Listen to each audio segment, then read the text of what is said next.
America के अंदर कुछ डॉक्टर्स की टीम है जो इस बात के ऊपर रिसर्च कर रही है। आप लोग ने भी सुना होगा डॉक्टर रेमंड मूडी का नाम। डॉक्टर रेमंड मूडी जो लोगों को हिप्नोटाइज करके पास्ट लाइफ में ले जाते हैं। उसकी टीम में एक भारतीय डॉक्टर भी है और वो भारतीय डॉक्टर बीके है। और उनकी टीम में ये डॉक्टर्स इसीलिए अलग अलग भाषाओं वाले उसने रखे हैं ताकि जब पास्ट लाइफ में ले जाते हैं और कई बार वो उस भाषा में बोलने लगते हैं तो क्या बोल रहे हैं पता नहीं चलता है। तो जब भी वो बहन यहाँ पर आती है, जो डॉक्टर है वो आती है, तो उनका लेटेस्ट रिसर्च बताती है।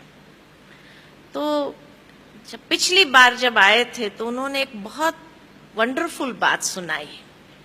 तो कहा कि जब उनको पास्ट लाइफ में ले गए, अधिकतर जितने लोगों को ले गए वो लोग, तो उनसे एक सवाल बहुत कॉमन पूछा और वो सवाल था कि जब आप शरीर छोड़ते हैं उसके बाद कहां जाते हैं?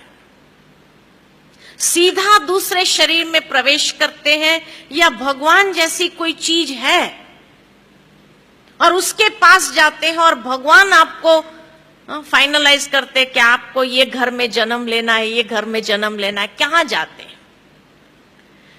तो जब उन्होंने ये सवाल पूछा तो मेजॉरिटी ने यही जवाब दिया कि शरीर छोड़ने के बाद हम एक लाइट की दुनिया में जाते हैं और वहां एक बहुत पावरफुल लाइट से मिलते हैं।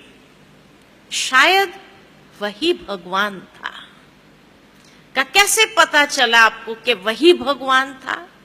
तो कहा क्योंकि वो भगवान इतना प्यार दे रहा था, इतना प्यार बरसा रहा था कि जैसे हम प्यार के फव्वारे में नहा रहे थे। इतना प्यार भगवान के सिवाय कोई नहीं कर सकता है, इसीलिए वही भगवान था। बहुत डिवाइन लाइट थी, बहुत पावरफुल लाइट थी। का उसके बाद क्या उसने फाइनलाइज किया कि आपको कहां जाके जन्म लेना? का नहीं, भगवान फाइनलाइज नहीं करता है।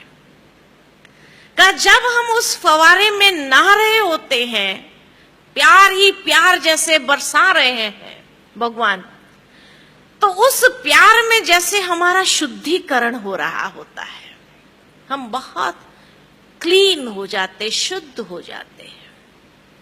और ऐसे शुद्ध जब हो जाते हैं, बहुत लाइट फील करते हैं, उसके बाद हमारे सामने हमारी जीवन यात्रा की एक फिल्म की तरह पूरी जीवन यात्रा हमारे सामने से गुजरती है।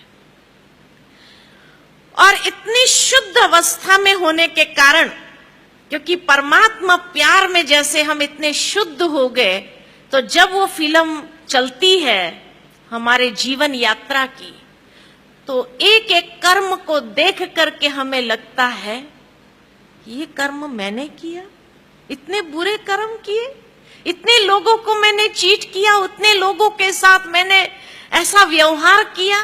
तो एक एक कर्म मेरे सामने जब आता है तो हमें अपने ही कर्मों को देख करके बड़ी शर्मिंदगी महसूस होती है।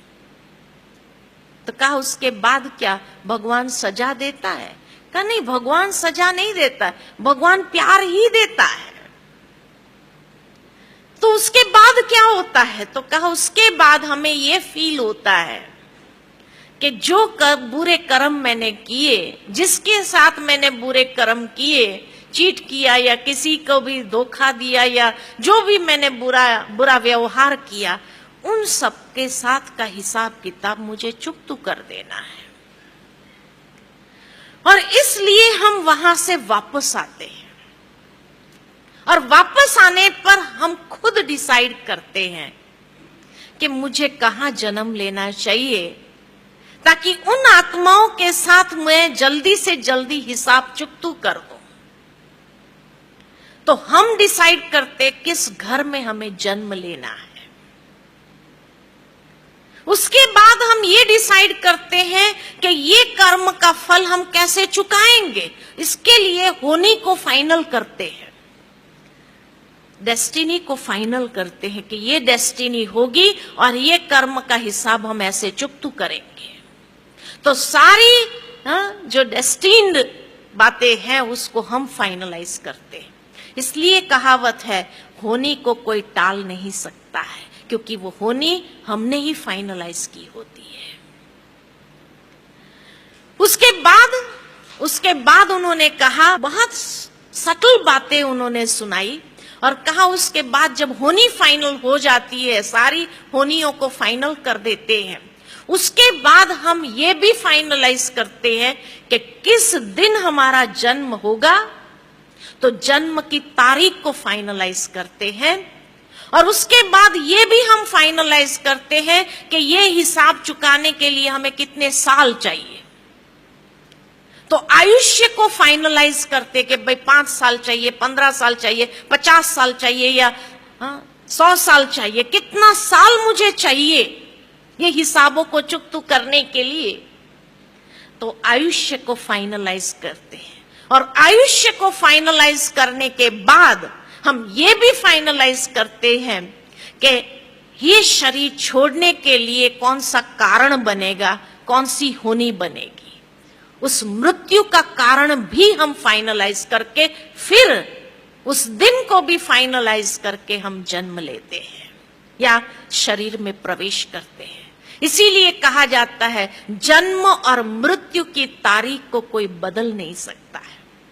दूसरा ये भी कहा जाता है कि जोड़ियां ऊपर से बन के आती है। क्यों ऊपर से बन के आती है? क्योंकि हमने ही फाइनलाइज किया होता है कि कौन सी जोड़ी मुझे चाहिए अपने कर्मों का हिसाब किताब सेटलमेंट करने के लिए। ये हम ही फाइनलाइज करते हैं। का उसके बाद क्या आपको याद रहता है? तो कहा 2 साल तक हमको बहुत अच्छे से याद आता है कि हम किस लिए इस संसार में आए हैं।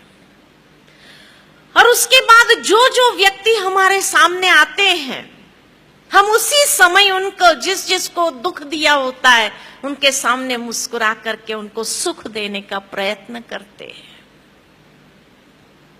लेकिन जैसे ही हमारी वाचा खुलती है, हमारा मोह क्रिएट होता है परिवार के सदस्यों के साथ, वाचा खुलने के बाद विस्मृति हो जाती है कि हम किस लिए आए। और इसलिए जब होनी होती है, वो होनी को भूल जाते हैं कि ये हमने ही फाइनलाइज किया है। तब ये सवाल आता है कि मेरे साथ ही ऐसा क्यों होता है? भगवान मेरे साथ ऐसा क्यों? भगवान नहीं करता है, हमने खुद ने फाइनलाइज किया है। इतना गुह्य राज स्पष्ट हुआ है ये पास्ट लाइफ रिग्रेशन के माध्यम से।